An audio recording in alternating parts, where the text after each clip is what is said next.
Testing.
Today is Monday. Are you good, Austin? Yes, okay. Today is Monday, July 10th, 2023, and we'll call this meeting to order at 5:33 p.m. with the Pledge of Allegiance.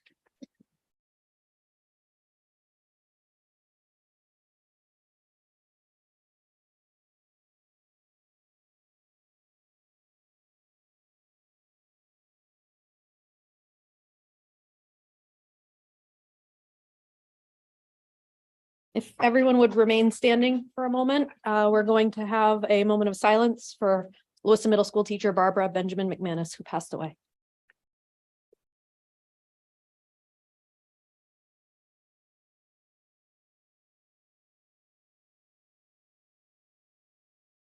Thank you. Agenda item number 2 is school committee member introductions. We'll start with Counselor Scott. Linda Scott, Lewiston School Committee representative. Paul Beauplan, Ward 7 representative. Ashley Medina, Ward 5. Tanya Whitlow, Ward 4. Elizabeth Eames, Ward 3. Bruce Damon, Ward 1. Megan Parks at large. Karen Paquette, Assistant Superintendent. And council members Hurd and Bowden are excused this evening. Agenda item number 3 is the consent agenda. Are there any members that have any items they would like set aside? Seeing none, the consent agenda is adopted. We'd also like to call up Principal Radke to introduce, to present Emily Shaner. Thank you. Yes, I just wanted to bring the board up to date. We have gone through a selection process for a new dean of students and are delighted to present, and thank you for agreeing on the consent agenda. Emily Shaner as our new dean of students at the high school. Emily's been with us already in Lewiston for 5 years, where she's been a Spanish teacher, done an outstanding job at that, and also this year filled in as the interim head of world languages. In addition to those activities, she has been very active with the LGBTQ plus community at the high school, helping them to advocate for their needs. And she brings that voice. She will bring that voice into the administration office, and we're very excited about that. She's also been very instrumental in ruler implementation training at the high school, in the social emotional learning, running social emotional learning groups and facilitating those for students and for staff. So again, another set of skills. Before she came to us, she taught in Newton, Massachusetts, and before that at Douglas High School in Douglas, Massachusetts. So we're very excited to have her, and I'm excited to introduce her to the board. So Emily. Hi, I'm Emily. Nice to meet you. I'll be taking over as Dean of Students for this next year coming up. I'm really excited about this opportunity. So thank you very much.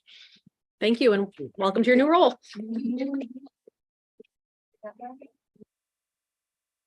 She was part of the consent agenda, yes. Agenda item number 4 is public input. Members of the public may address the school committee for up to 3 minutes on non-agenda items now and on agenda items later.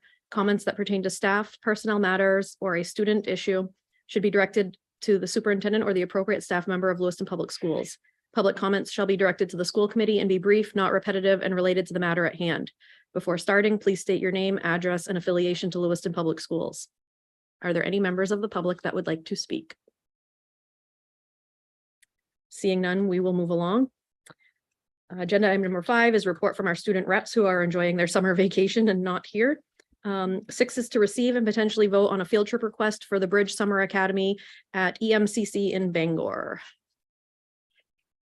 Will you be presenting both of these field trips or just the first one? Both? Okay, thank you. That one? Am I on the right one? Okay.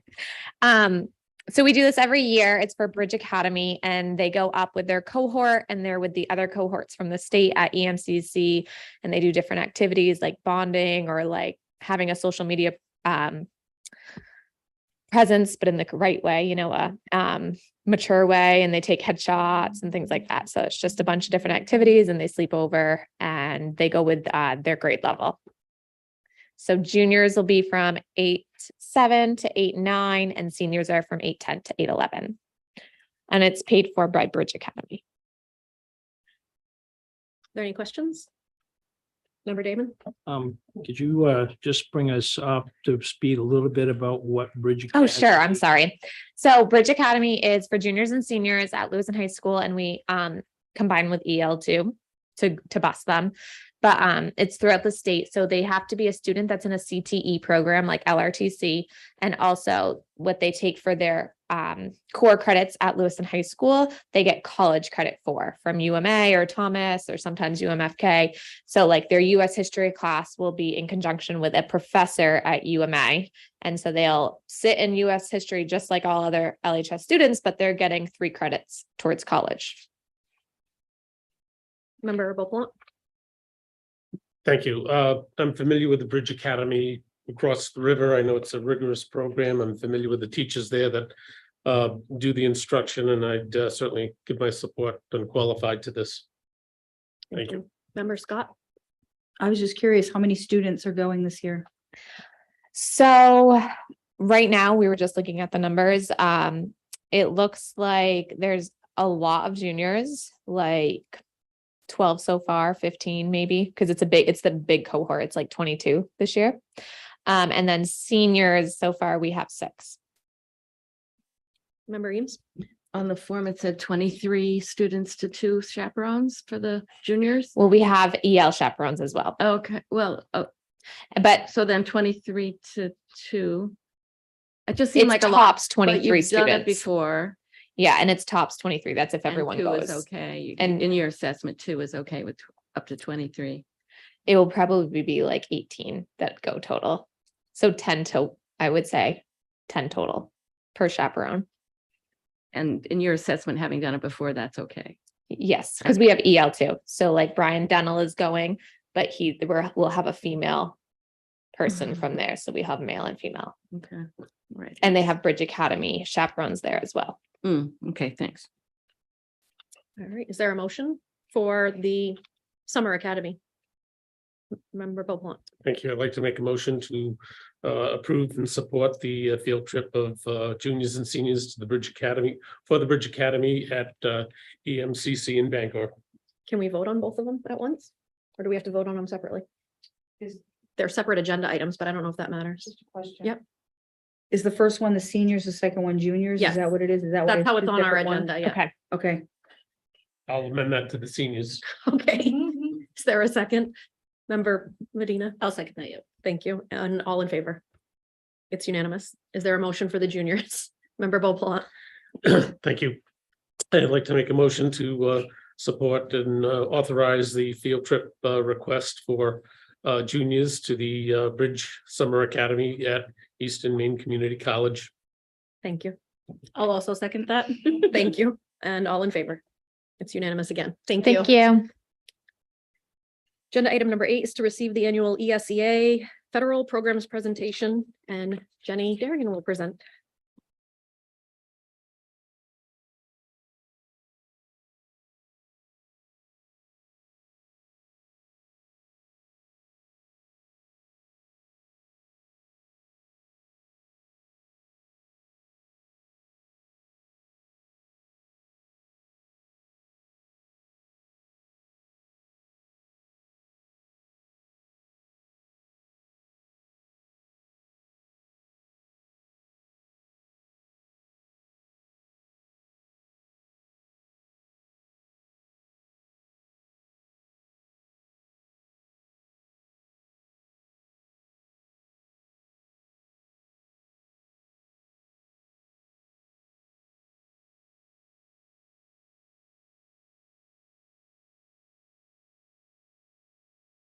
You're good. Thank you.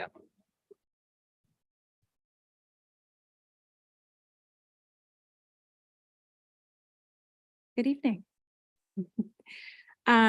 Thank you for having me back to share out our work over the course of this last year. Federal coming to the school board is a requirement for us as federal awardees. And today we're going to be discussing our federal application, our district and school-wide CNAs, and a lot of the elements and work that go along with that. And I am sorry, in case we haven't had the opportunity to meet. I'm the federal program coordinator for the district. And I work with our teaching and learning team, our building leaders, and many other folks across the district to complete the work that I'll be sharing out today. Steve Maroon is our continuous school improvement coordinator, and he has been integral in taking our data work to the next level, which directly impacts our federal program applications and CNAs. And so he'll be here to talk to us a little bit about some data work in a little bit. But the goals for today are to give a basic overview of the active federal programs we have in Lewiston, to provide an overview of the different funding streams, explain about the process and the work that's done in order for us to participate and receive these funds, to present our goals and priorities for the upcoming FY24 or 2023 to 2024 school year that are within our federal application before we submit that. And to facilitate a platform for public comment. So one part of that public comment piece is being here today and holding this presentation.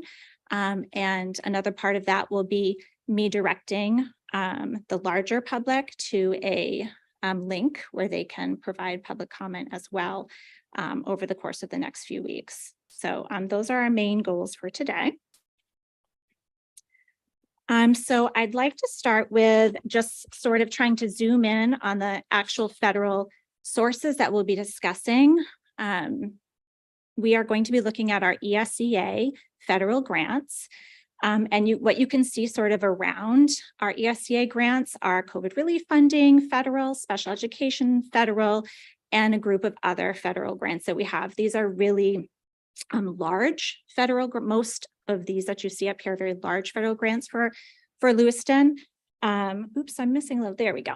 But important to know that the district really oversees more than 120 different grants, and that could be that they're federal and including some of the ones you see up here right now, or non-federal. So focusing on Title I, Title II, Title III, and Title IV today, which are a group of grants, and we refer to them as ESEA. And ESEA stands for Elementary and Secondary Education Act. Whoops. There we go. Sorry about that. The ESEA grants, I'm here annually to talk about our work with this group of grants. So these are grants that we've had for many, many years in Lewiston, and we will continue to have in Lewiston. They are annual grants, and they're really driven by public education law. So when we talk about ESEA, what we're talking about is and sort of used interchangeably is ESSA, or Every Student Succeeds Act, and which some folks still refer to or might remember as No Child Left Behind.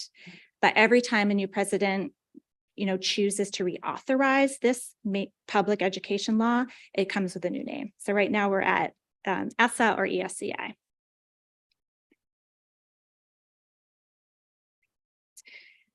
So I'm going to just share really briefly about each of these funding sources here, but then go into more detail in later slides. But for Title I, this funding source is really focused on addressing the needs of disadvantaged students, low achieving and disadvantaged students. Basically, that's the bottom line of Title I. And it is our largest ESEA grant. Title II is really focused on professional learning and professional development of our teachers and staff. So we refer to Title II as our PD grant sometimes. It's very focused in that area. Title III is only used for serving our multilingual students and teachers and the work that they do in our schools. And Title IV takes a little bit to unpack, but ultimately we are looking at enhancing education in innovative and creative ways using Title IV funds. And so there's lots of different ways Title IV can be used, and I'll share out how Lewiston has decided to take advantage of those funds as we get a little further as well. So in years past, I've shared out what the money has looked like with the school committee, because we are talking about a lot of money, and I want to make sure that we all have this important information. This is a 7-year analysis of Title I for Lewiston Public Schools, and you're going to notice that the amounts do change each year. The amount that Lewiston receives as a district is dependent on a few things. And one of those major factors is what the state of Maine receives for a state Title I allocation. So, and the amount of the state allocation is dependent on the federal allocation. So we basically learn about our state allocation, and then our state teams use formula to determine what Lewiston's amount will be. The formula is long-standing. It's a student count, student enrollment for districts, and a poverty percentage. And then within our district, we then allocate Title I money to our schools. So there's just a process of how that works. But the good news and the importance of this slide here is that typically we increase every year. We need to have that happen to cover our costs in our Title I budgets and in our Title I planning. And this year it was over 300,000 of an increase, which puts us in a good position. And you'll notice 2 years ago, we had 1 year that was only $8,000 of an increase. So we can have, it can really range. It can really range.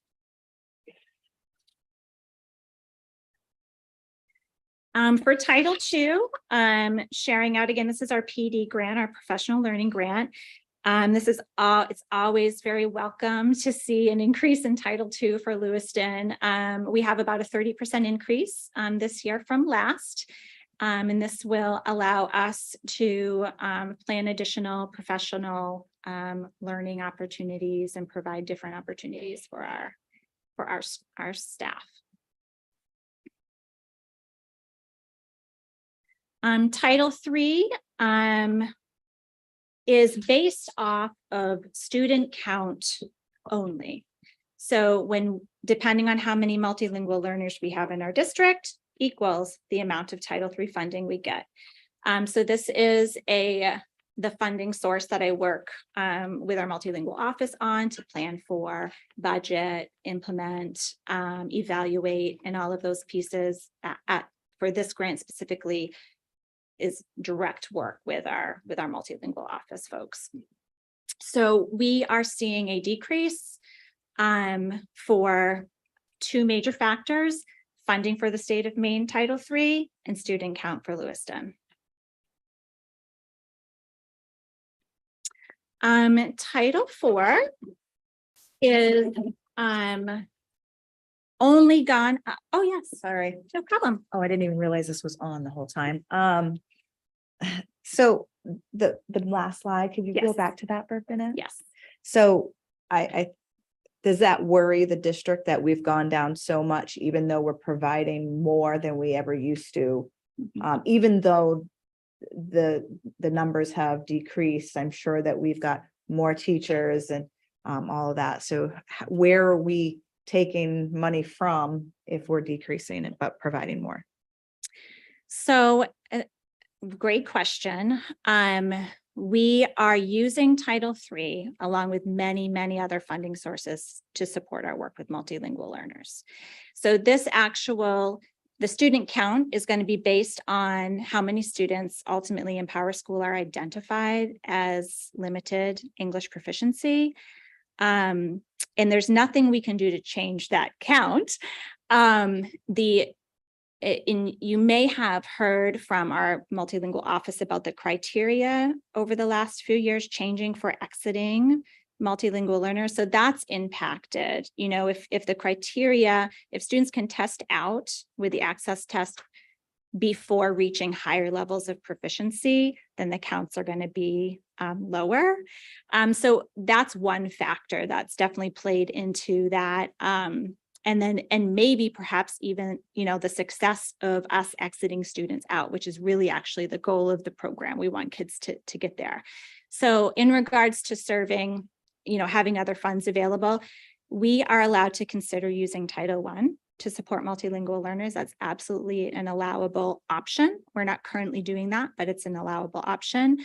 And we have a COVID grant right now that's very specific to serving multilingual students, and it's a $1.2 million grant that we're working in, and that has supported a lot of our SIOP, PD, 3D capacity, and more.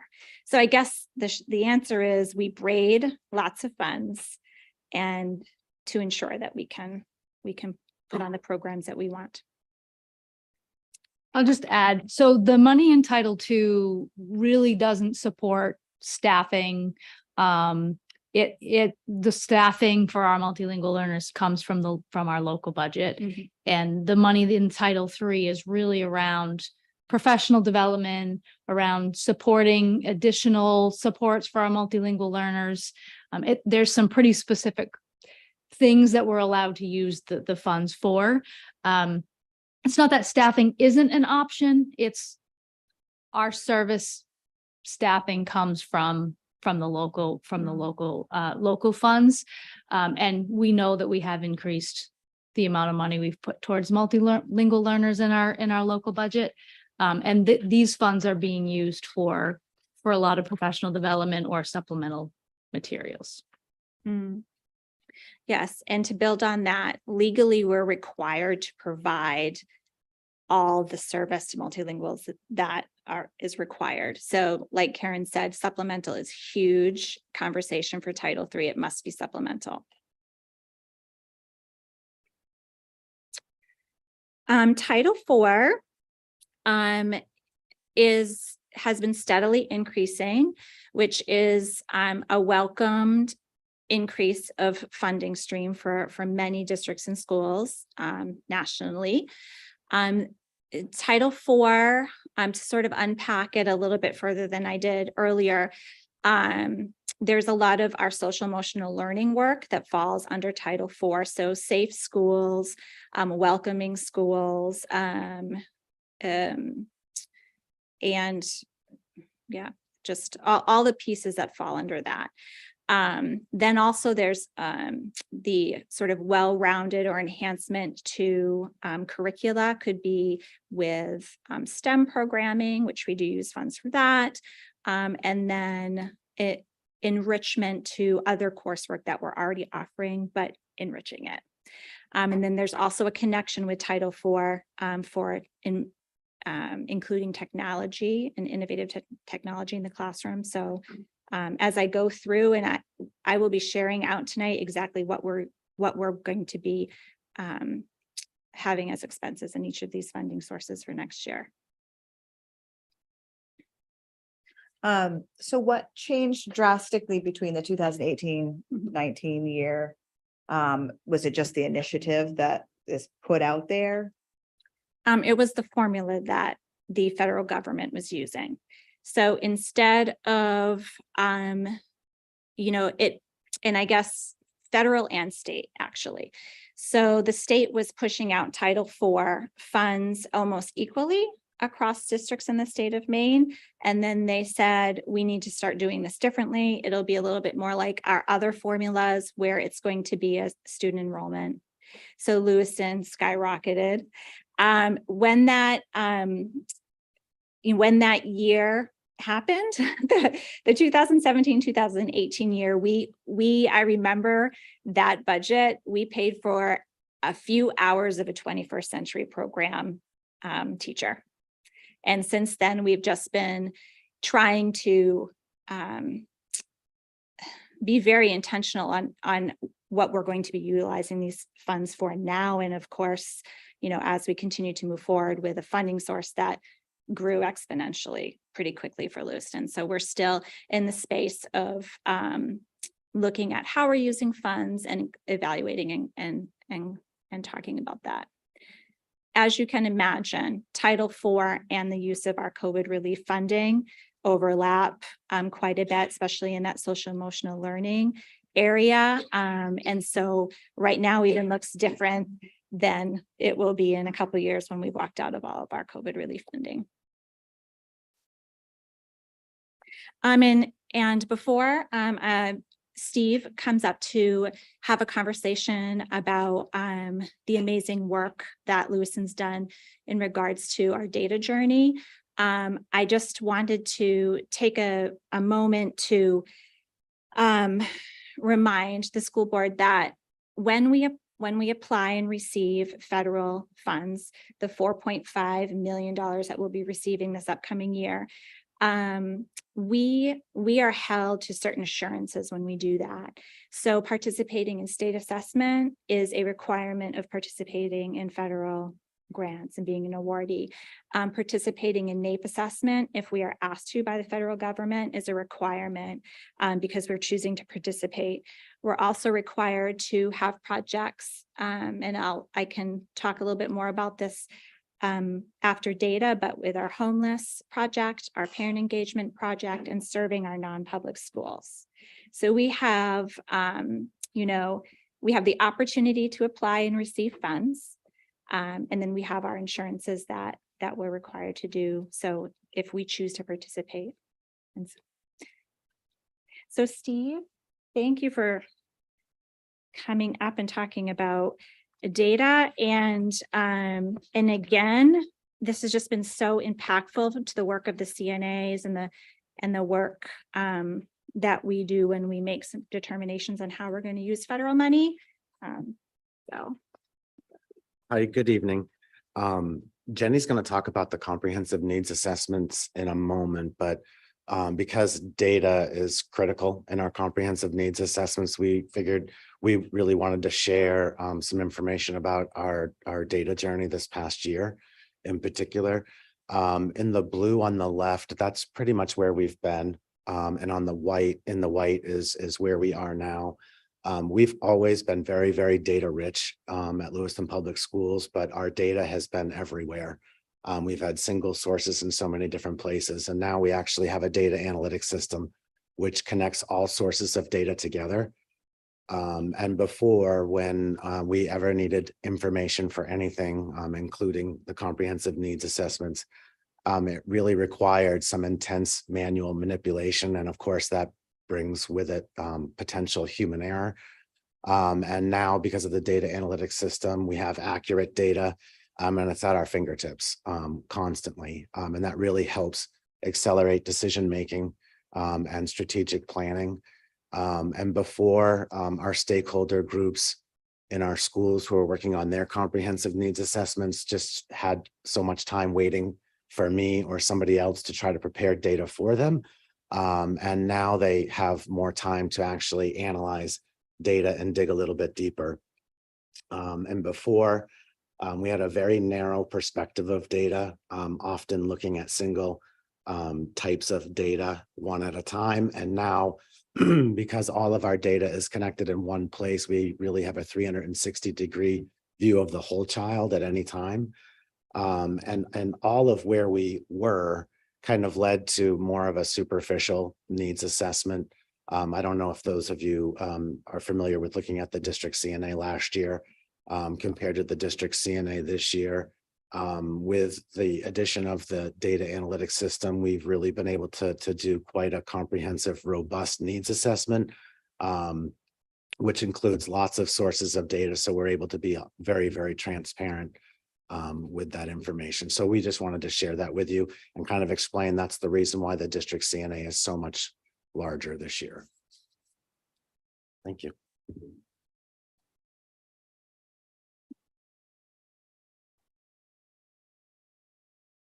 So the school committee packet, if you've had the opportunity to take a peek or just to notice that the district CNA is in there, that is representative of our district as a whole. Our 6 Title I school-wide schools have a requirement to complete a Title I school-wide CNA, and so all of those have been shared.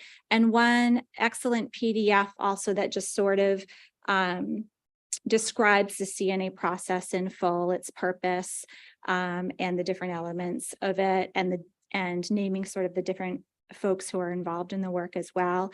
We'll talk a lot more about stakeholder groups and teams and the people tonight as well. So the other pieces of this wheel, strategic planning, I just wanted to bring that forward when we're thinking about braiding funds again. Like our title funds don't live alone.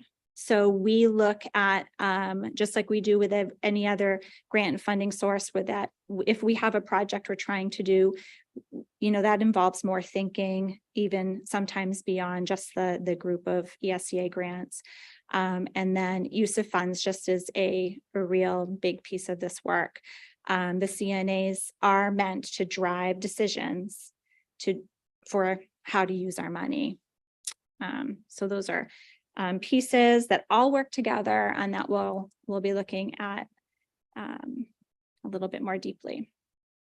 So the CNA, or the Comprehensive Needs Assessment, is a document, a tool that we use to collect information, lead data conversation, support reflection, document goals, document all findings, and ultimately steer the work in a direction to make decisions and ultimately serve our students the best we can. This is just a little walkthrough of all the different pieces of a CNA that I just mentioned, with a bit more detail.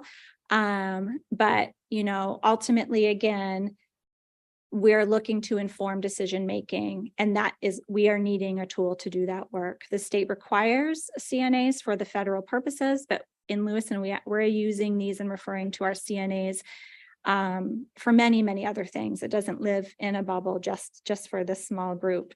It's reflective of our schools and our district, and we use it for many reasons. The final one I hadn't mentioned yet was monitor and evaluate. That's definitely an important and critical piece of a CNA as well. The findings and the goal writing really is looking and evaluating, and then making changes or deciding what to do next about programming or how we're doing things to help improve student outcome ultimately. The federal application, so that the CNAs are the work that's done throughout the year with stakeholder teams in our district. And so the CNAs are very ongoing, very intentional work throughout the school year. The federal application happens once a year. It's a culmination of the year-long work. So we take the CNAs from all of our teams that conduct the work throughout the school year, and we put that information into an application. And that's the application really is our official request to be awarded the federal dollars. So if we, it really is that simple. If we didn't apply, the money isn't ours, right, for Lewiston to utilize. So this is just a very annual process at this point. And every year we receive our new funds basically the first week of September. So we're using all of last year's award now and through the summer, even to start us off. And then we move into our new funds upon approval from the state.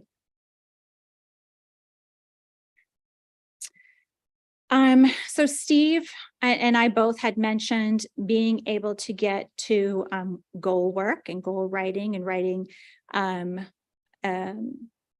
SMART goals, measurable, reasonable goals for our district. This slide is reflective of our district CNA goals, which again encompasses so many schools and so many student groups. But what's important to know is that every CNA is going to have academic goals. Our District 1 has a reading goal, a math goal, and an English proficiency goal. And then this year, our district CNA has 4 social emotional learning goals. So we've zoomed in on cultivating positive learning environment, building connections, creating a safe and nurturing learning environment, and fostering support and collaboration. And again, these goals were built off of findings that our stakeholder groups had during their year-long analysis work with all the data. Mm-hmm.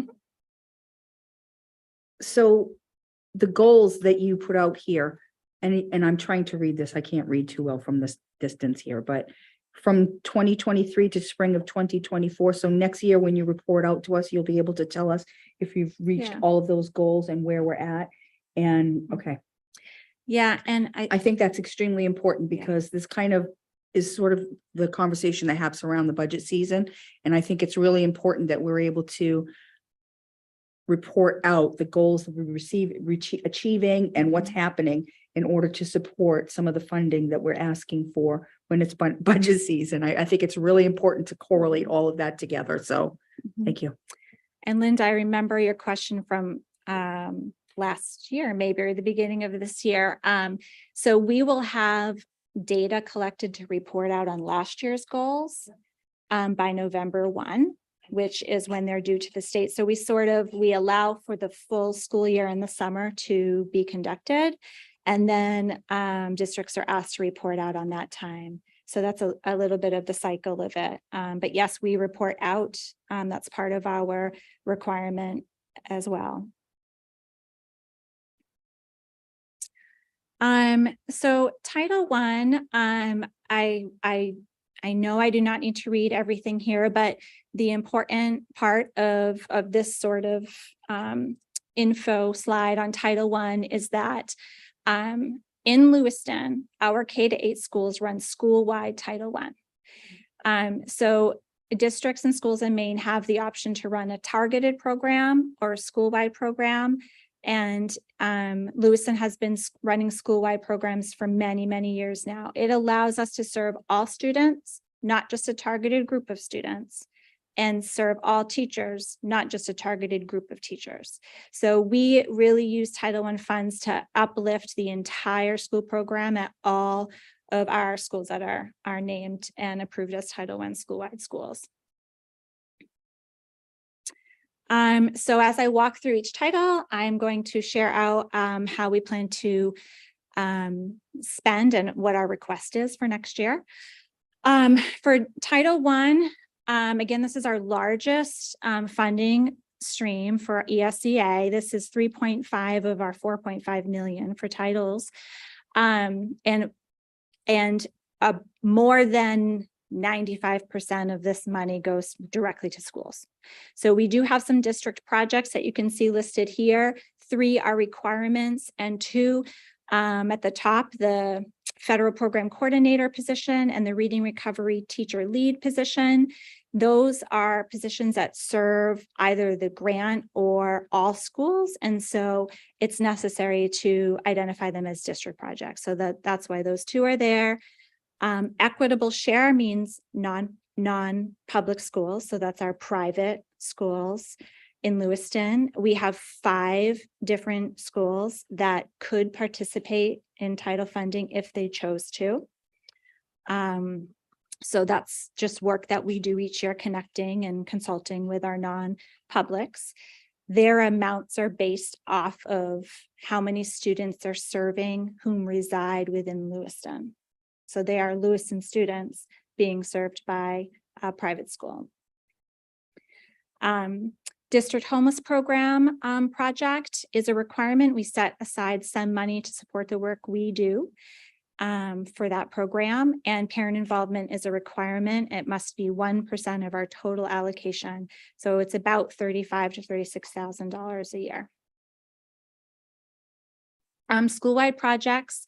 So across all of our Title I schools, the funds support math interventionist position, literacy interventionist positions, reading recovery, teachers, math and literacy coaches, ed techs and other supports for students. Definitely professional development based on the school-wide findings for what teachers need in those specific buildings, and then additional instructional supports. And each school-wide has a budget of their own. And those are located at the back of each CNA, school-wide CNA.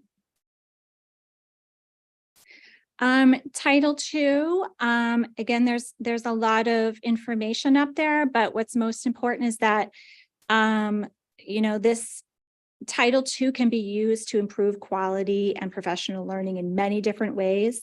Lewiston is using Title II absolutely to support some induction and mentorship work, but really heavy on professional learning. This is really our funding stream that allows us to do that work, for sure. We will be and plan to use funds to support our UMaine Literacy and Math coursework partnership. We've had this partnership for many years and plan to continue. When we bring on new math recovery or new reading recovery teachers, that requires additional training. So we use Title II for that. We have a national board certified teacher who receives a stipend to support teachers work, with interest in walking through that process. And then all areas of professional learning can be funded with Title II. So that's really going to run across all interests of professional learning for school staff and teachers. And equitable shares, of course, that's our non-public example, St. Dom's required contribution. Title III, multilingual students, and supplemental being the real key word for the use of Title III funds. And for this upcoming year, we are planning to purchase supplemental instructional supplies, not just so our core supplies are purchased, and we must show that they're purchased with local, and we must share all plans for purchasing local funds for multilingual learners, and so that we're able to show that these are indeed additional. Same with professional development. And then Title III has a required parent involvement project that's built within it.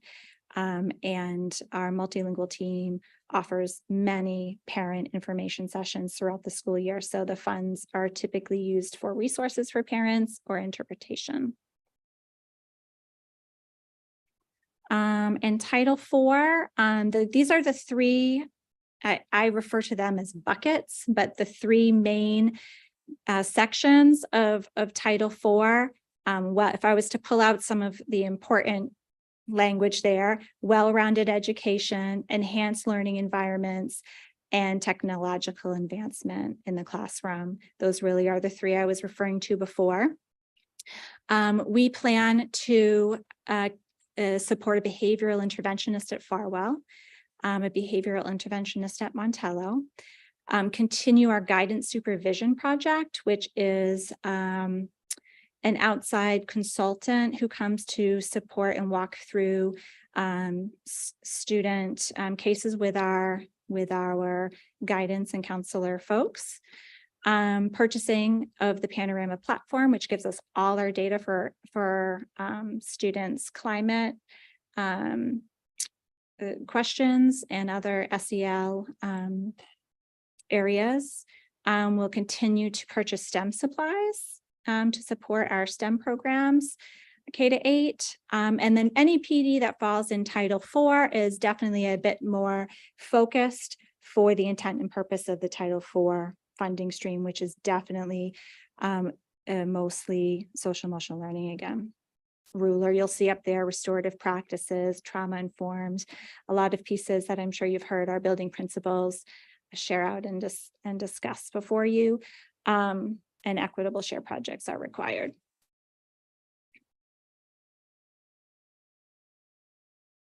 So lastly, just want to make sure I didn't forget anything here. Lastly, where can you go to find some more information on this? I'm happy to answer, any questions tonight. But we have an information page on our website. If you go right under district information, you'll find an ESSA and ESEA information tab, which has everything I presented this evening on there. And more, a couple of video clips or quick links for the main DOE if you are interested in learning more about any of this information. And right on our front page for Lewiston's website, right now there's the public comment tab. So this will be up on the website from today through July 28th. And if anyone was to open that, it's going to say, please share your thoughts, your questions, concerns, anything regarding the plans for use of funds for the FY24 application. So that information and comments would be reviewed prior to submission.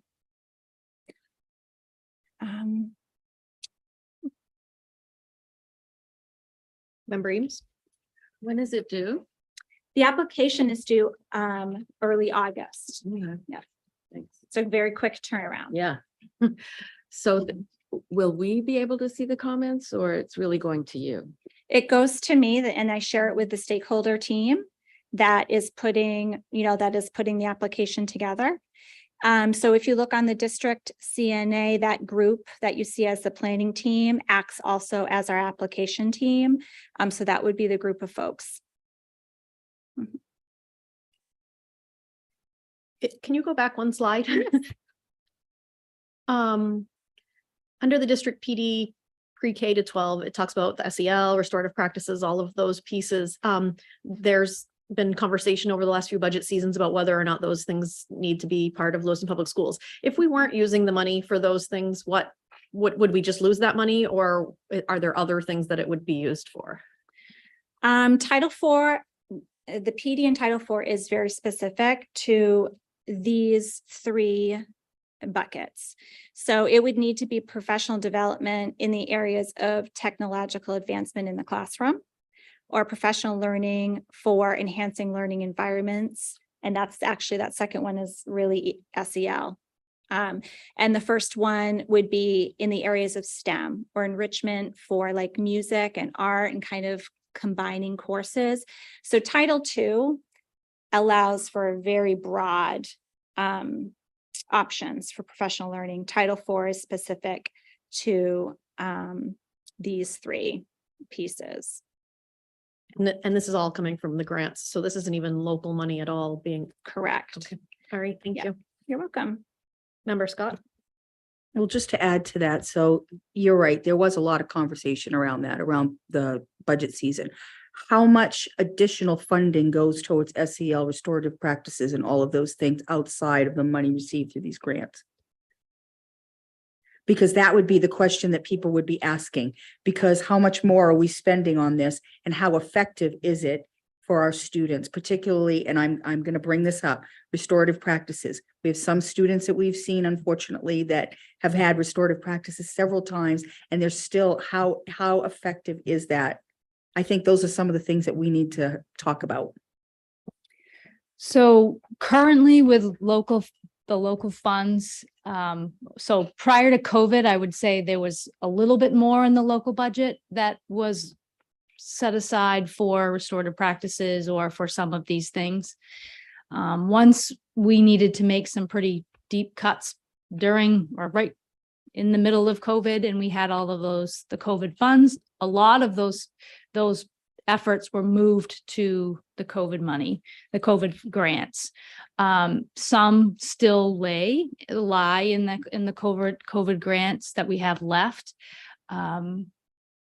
And very few items are in the local budget that are put towards this effort. As you saw, the amount of money we received for the grant has increased. So we're fortunate that we can use the grant funds for that and not ask for the local funds to be increased to support that. I do believe that there are 2, maybe 3 positions, maybe 3 or 4 positions in the local budget that would be specific to one of those areas, whether it's SEL or restorative practices. Within the budget that we just started, that was just approved. But the rest is all within Title IV or in Title II or in Title I in terms of professional development and support. Yeah, and to build on that, the CNA, when we expense for something and then invoice and request reimbursement from the state, they're looking for alignment. So we can't just, what we send in for reimbursement must be something that aligns with one of our goals, is included in our CNA, and has been approved in our project. So it's simply, it's another circle of it all fitting, another piece of it all fitting together. So what's outlined in the CNAs and for the schools is, well, even schools definitely use Title IV as well. We have schools that write proposals if they're looking to support, work, especially in that PD area.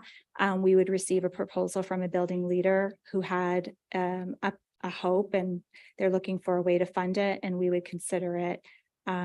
We would be looking to find the best funding source for it, but it is possible that it would be funded with Title IV, as long as it aligns to all the work that they had been doing. Member Damon? Jenny, I know it's probably an acronym, but I'm not familiar with the ruler PD, and I'm assuming that's not a yardstick. That is, Karen, I mean, it is our Castle competency curriculum. So it's all about emotional regulation in pieces, but gosh, each letter, anybody help me with that? You're going to put me on the spot for it. I'm sorry. So Jenny's correct. It's another framework. It's another way for us to help students learn to regulate their emotions, talk about their emotions, be able to explain how they're feeling, and share with us and with each other how they're feeling and what they could do differently in that situation in the future. So do we actually have specific teachers that have been taught those specific protocols so that they're more specialized in applying it? We actually use the ruler curriculum or framework in all of our classrooms, or I should say all of our teachers have had some training in it. And just like anything, we do have some teachers who have asked for and have participated in more of that training. So I would say, yes, there are people who have more knowledge.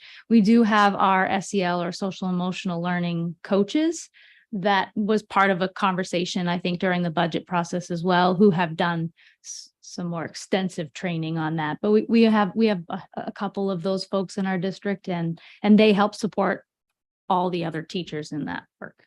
Did you find the letters? Did somebody find all the letters? I do have it, Bruce. So here we go. Recognizing emotions in oneself and others, understanding the causes and consequences of emotions, labeling emotions with a nuanced vocabulary, expressing emotions in accordance to cultural norms and social context, and then regulating emotions with helpful strategies.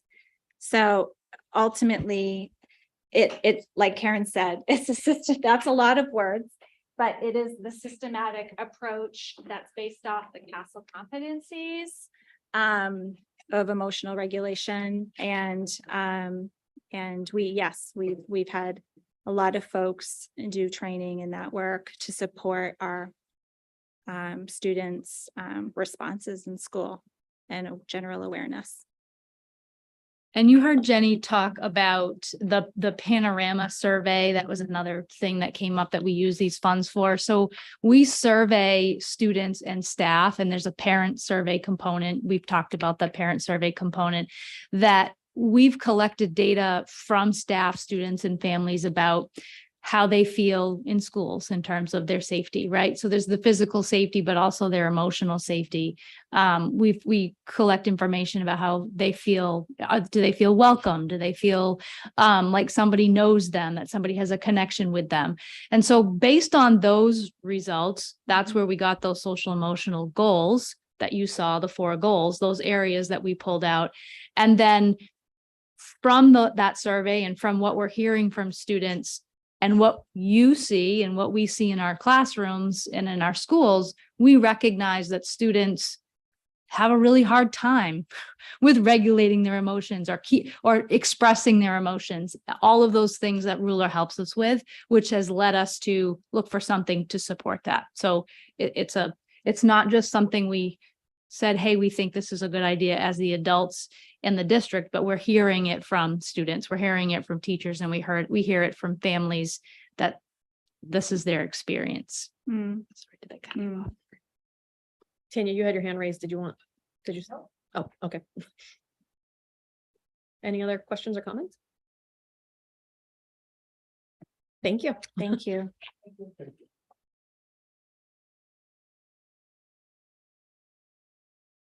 Agenda item number 9 is the report from the school committee chair, and I do not have anything to report tonight. 10 is for the school's superintendent, acting superintendent. So I don't have a lot. I'm sure Jake has a longer list, and he'll share that with you at the next meeting. There was a question about construction here at Lewiston High School. Yet again, there is some road construction or some construction near the tennis courts. And I have confirmed that it is about straightening that corner there to make that more safe and allow for some better drainage down that hill, as well as add some additional parking so that it's not so dangerous on that corner. And that's something that's sort of been on the agenda or been on the list to be done for a bit. And it's finally happening. I also want to mention that there is a community meeting tomorrow night at Lewiston High School in the cafeteria. And we welcome all of the community to come specifically to talk about the fields and the recent vandalism that has happened, and just how we can work together as a community to make some things work around those fields. So those were the 2 things I had. Member Bopala and Thank you.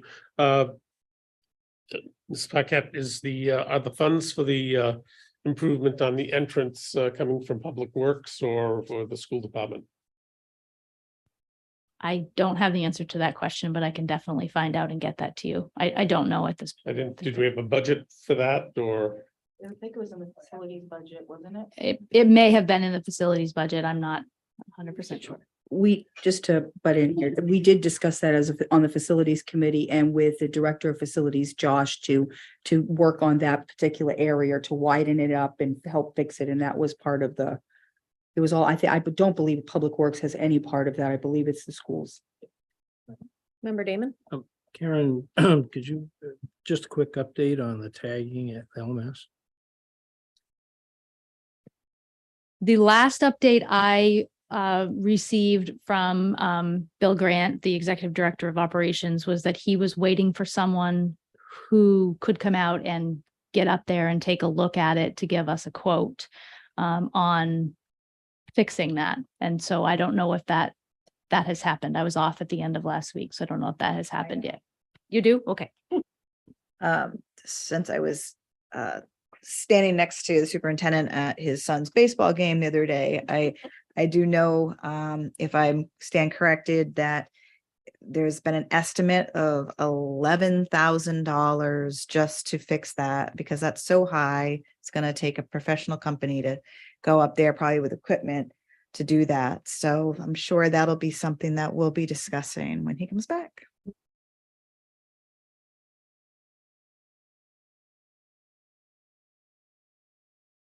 The students, you mean? Yeah.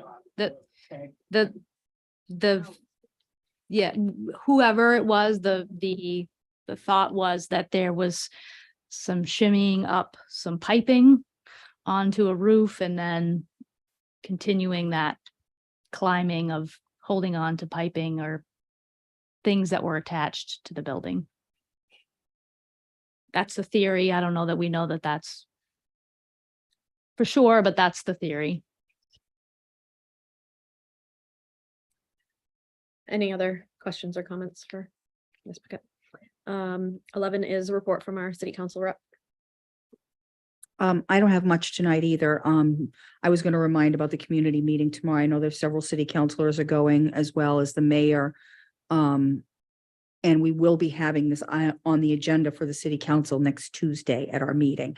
So we do have a meeting next Tuesday. And the only other thing I wanted to report out on was a Lewiston Youth Advisory Council event last week, which was Lemonade for School Aid on Thursday, which was like the one nice day this summer, it feels like, with all this weather, but it was extremely hot and those kids were out there for 5 hours. They did an amazing job. They closed down a half hour early, which I don't blame them because it was pretty bad out there, but the amount of stuff that they raised, I mean, I think they could have filled a couple of shopping carts overflowing with new backpacks and school supplies and toiletries.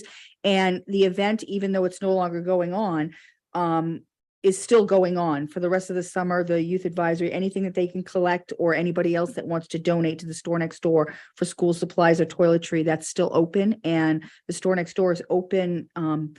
I think it's 8 to 4 every day in the summertime. So you can easily, I talked to Jamie about it and she said, if the doors are locked, you can ring the doorbell or coordinate with them through their website or whatever you want to do. But there's still a lot because they'll be having a big event coming at the end of the summer where they'll be giving out supplies for students. And she said she told me last year, I mean, they gave a lot out. There were lines around the street to get there for supplies. So it's definitely a much needed thing. We have a lot of new families that come in or just a lot of families that just don't have the funds, especially in the economic environment we're now living. I don't know the last time you guys did groceries, but I find it excruciating. And I can't imagine if I had 4 kids in school having to get new backpacks, lunch bags, and all the school supplies that are necessary. So I think this is a wonderful thing and I commend the kids for doing what they did. Thank you for that update. Do any of our school committee subcommittees have updates?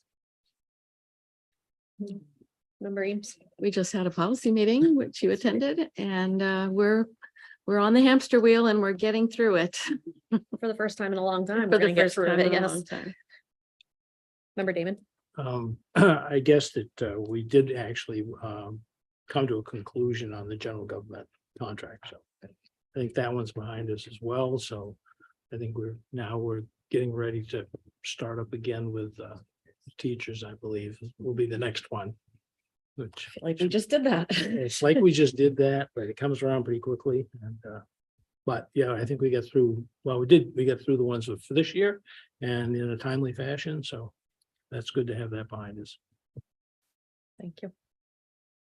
Agenda item 13 is any community announcements?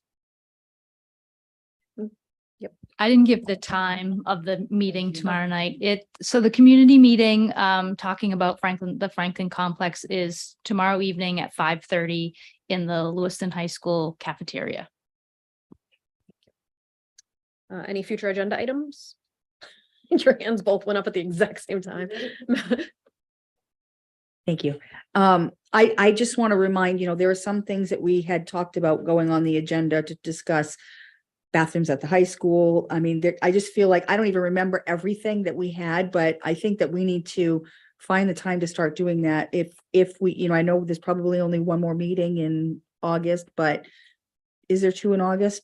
We need to start having those discussions. And I think another thing is around this restorative practice and some of the other things, I think that we need to figure out how effectual this is or if there's anything we can do to make it more effective for our students and some of those things. So I don't remember everything that we had that we wanted to discuss, but I know that there were a few things that we had asked for. Thank you. Member Beaublanc. Thank you.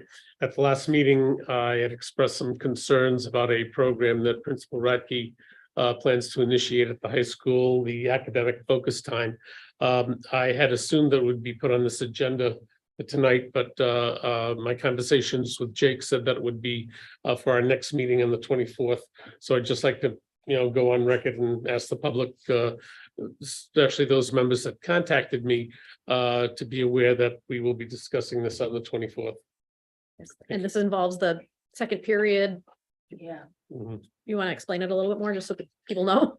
Well, I don't want to take any words out of Principal Radke's mouth here, but he, I believe, has a plan that is going to provide some remediation, some special help that basically I have a concern will take away from academic time, seat time, and I have other concerns that I think with his explanation, probably I can alleviate. But I just want to make sure that everyone, all the stakeholders, students, teachers, administrators are on board on this. And my role is not to play devil's advocate, but to use my experiences elsewhere, my observations, to set some sort of template on how we're going to judge if this program is enacted, how it will be successful. Again, my main concern is the loss of seat time, academic time, and curriculum coverage. It's bad enough when, it's spring and you have to cover the Truman administration in 6 minutes, and to have losing that type of time for help. I'll get into it, not get Okay. into it. We're not gonna Good get the summary. gloves off, but we'll. Yeah. I want to give Principal Radke every, opportunity to explain his rationale for the change. Okay, Thank you. thank you. Member Scott. Sorry, I did have one more thing. I just remembered too. Teacher retention and staff. What do we have? I know this is becoming a national conversation. It was on the couple news stations this morning that I saw where they're discussing the number of teachers that are resigning. And I'm just wondering where we're at, especially where that was another big part of our budget conversation. As we're going into the school year, where are we at? What do we still need? All of those kinds of things. I think we should discuss that as well. Okay. Any other future agenda items? Is there a motion to adjourn? So moved. Moved by member Damon, seconded Second. by member Whitlow. All in